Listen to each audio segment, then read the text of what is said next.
আসসালামু আলাইকুম everyone, welcome back to my channel food parlour. আমন্ত্রণ জানাচ্ছি আমি তুলি হাসান নতুন আরেকটি রেসিপির সাথে। এবং আজকের এপিসোডে আমি আপনাদেরকে দেখাবো বোরহানি। বিয়ে বাড়ি কিংবা বড় বড় কোনো অনুষ্ঠানে মজার মজার খাওয়ার সাথে এই বোরহানিটা না হলে যেন ঠিক জমেই না, মনে হয় যেন কি যেন খাওয়া হয়নি, খাওয়াটা অসম্পূর্ণ থেকে যায়।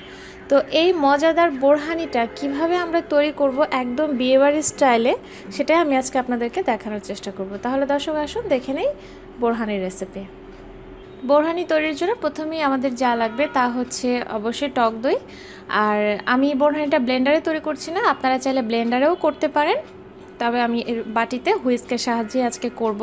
আমি এখানে 1 কেজি পরিমাণ টক দই নিয়েছি, আর 1 কেজি টক দইয়ে প্রায় 6 গ্লাস মতন বোরহানি হবে। আর বোরহানি তৈরিতে দই ছেঁকে নেওয়া বা এরকম কোনো কিছু প্রয়োজন নেই, কারণ দই ঘন হলে তাতে পানি মেশাতেই হয়। আর এদিকে আমি নিয়েছি এখানে ধনিয়া পাতা, পুদিনা পাতা এবং কাঁচামরিচ একসাথে করে আমি ব্লেন্ড করে নিয়েছি। আর আপনারা চাইলে আলাদা আলাদা নিতে পারেন, আমি যেহেতু একসাথে করতেই হবে তাই আমি 3টা একসাথে করে নিয়েছি। এবার এগুলোর মিশ্রণটাকে আমি একটু ছেঁকে নেব। বাবুর্চিরা কিন্তু আপনারা খেয়াল করবেন যে উপরে একটা গামছা বেঁধে তারপরে ছেঁকে দেয়। আমাদের গামছা বাঁধার প্রয়োজন নেই, কারণ যেহেতু এখানে অল্প পরিমাণে করছি ছাঁকনি দিয়ে ছেঁকে দিচ্ছি। এগুলোর জাস্ট পানিটাই আমাদের দরকার। এই উপরের যে বাড়তি যে এক্সট্রা অংশগুলো সেগুলো অনেক সময় দাঁতে পড়লে খেতে খারাপ লাগে, তাই ছেঁকে নেওয়া। আর পরিমাপটা আমি আপনাদেরকে বলে দিচ্ছি, প্রতি গ্লাসে 1 চামচ ধনিয়া পাতার রস এবং 1 চামচ পুদিনা পাতার রস। আর কাঁচামরিচের পরিমাণটা আমি বলছি না, কারণ কাঁচামরিচটা অবশ্যই আপনাদের নিজের টেস্ট অনুযায়ী দিয়ে নেবেন। ঘরে বানানোর মজাটাই তো এটা, যার যতটুকুন খেতে ইচ্ছে করে সে ততটুকুনি সেটা দিতে পারে। তো যাই হোক, আমি খুব ভালো করে যতখানি রস সম্ভব ছেঁকে ছেঁকে নিচ্ছি। আমি আবারও আপনাদেরকে মাপটা বলে দিচ্ছি, প্রতি গ্লাসে 1 চামচ করে ধনিয়া পাতার রস এবং পুদিনা পাতার রস প্রয়োজন, এবং ঝালটা আপনাদের নিজের টেস্ট অনুযায়ী। তো ছাঁকা হয়ে গিয়েছে, এবার বাড়তি অংশটা আমি ফেলে দিচ্ছি। এবারে এতে অ্যাড করছি টমেটো সস 3 চা চামচ,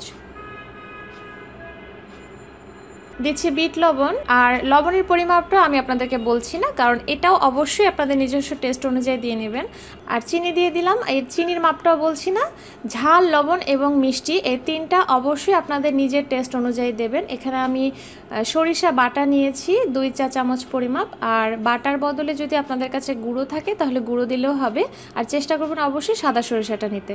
দিয়ে দিচ্ছি গোলমরিচের গুঁড়ো 1/2 টিস্পুন, ভাজা ধনিয়ার গুঁড়ো দিয়ে দেবো 1 চা চামচ এবং ভাজা জিরার গুঁড়ো দিয়ে দেবো 1 চা চামচ। চেষ্টা করবেন ধনিয়ার গুঁড়োটা ভাজায় নিতে, তাতে করে ফ্লেভার ভালো আসে। এবারে সবকিছু একসাথে ভালো করে মেশানোর পালা।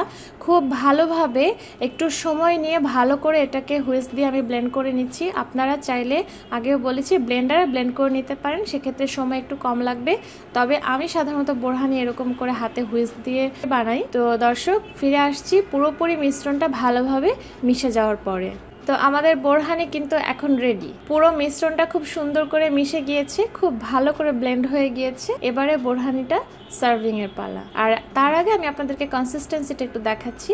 এটা খুব বেশি ঘনও না, আবার একেবারে পানির মতো পাতলা তাও না। আর কনসিস্টেন্সিটা আমি জানি না আপনারা বুঝতে পারছেন কিনা, আসলে এটা তো ওইভাবে করে বোঝানো যায় না, আপনারা দেখে একটু বুঝুন। তো এটা ঠান্ডা হলে কিন্তু আরো ঘন হয়ে যাবে। তো এবার পরিবেশনের পালা, আপনারা ফ্রিজে ঠান্ডা করে তারপরে পরিবেশন করতে পারেন। তো আমি বোরহানিটা ফ্রিজে রেখে দিয়েছিলাম, বেশ ঠান্ডা হয়ে গিয়েছে। এবার আমি সার্ভ করে নিচ্ছি। ওপরে একটু পুদিনা পাতা দিয়ে আমি সাজিয়ে দিচ্ছি। ব্যাস, এখন হয়ে গেল আমাদের মজাদার বোরহানি তৈরি, একদম বাবুর্চি স্টাইলে। তো দর্শক, কেমন লাগলো আমার রেসিপি অবশ্যই আমাকে জানাবেন। আর যদি ভালো লেগে থাকে তাহলে অবশ্যই একটা লাইক করবেন, সেই সাথে আমার চ্যানেলটাকে সাবস্ক্রাইব করবেন। সবাই অনেক অনেক ভালো থাকবেন এবং আমার জন্য অনেক অনেক দোয়া করবেন। এরকম অনেক অনেক রেসিপি পাওয়ার জন্য আমার এবং আমার চ্যানেলের সাথেই থাকুন। সবাই সুস্থ থাকুন। আল্লাহ হাফেজ।